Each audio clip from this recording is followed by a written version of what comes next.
he rose to fame on a social media typhoon. He was pulling some big numbers in the beginning. Huge. I'm talking 200, 300 followers. It was very exciting for him.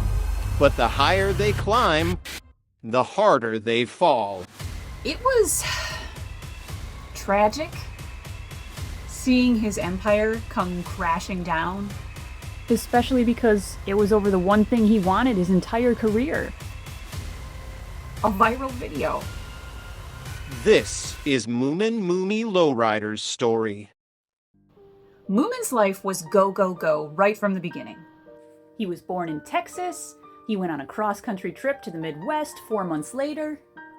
That's where we met. It was one of the happiest days of my life. Mumen wasted no time carving out a legacy for himself. Oh, he was driven. You'd blink and he'd have a new title. CGC, TKN, TKI, TKA, BCAT, DCAT. At that point in his life, he was truly unstoppable. But titles weren't the only thing on Mumen's mind. He saw this new and exciting movement in the animal community, AIC. Augmentative Interspecies Communication. He idolized the greats. Stella, Bunny, Bastion, Parker. They were like celebrities to him. He wanted to learn how to communicate with these buttons. And he did. And he was good at it. But talking wasn't enough for Mumen. He wanted to put those words to music. Mumen did a few parody songs here and there. One night he just posted a parody of AJR's The World's Smallest Violin to his TikTok, and he didn't think anything of it. And all of a sudden, it just blew up. Blew up indeed, to the tune of 690,000 views. It was an exciting time for him, a very exciting time. But it also turned out to be the beginning of his darkest hour. It was then, at the height of Mumen's dog stuff success, that his roommates, Chips and Dip, asked him for a favor. They wanted to do their own parody for The World's Smallest Violin, a cat version.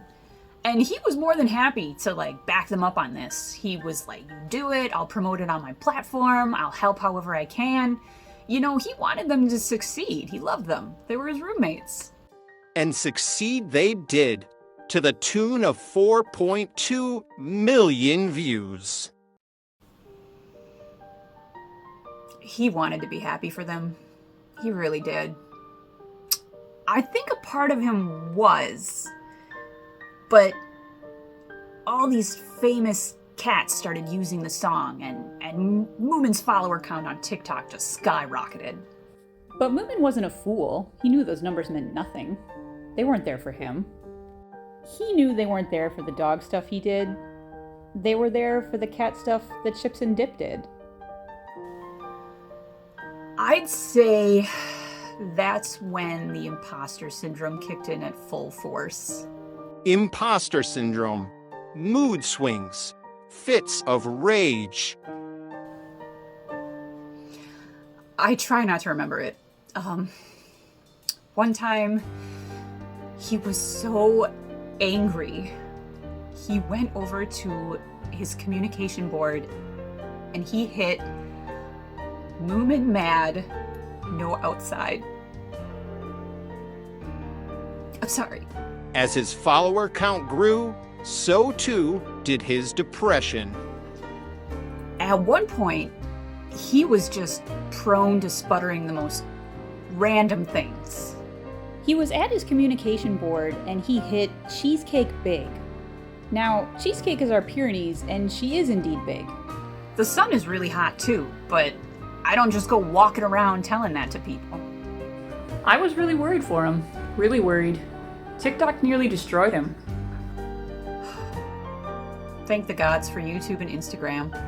YouTube and Instagram, the two platforms where Mumen knew his fans were truly there for him. He never begrudged Chips and Dip for their success. I think he just really wanted a part of that for himself. And he finally got that when he hit 1,000 subscribers on YouTube.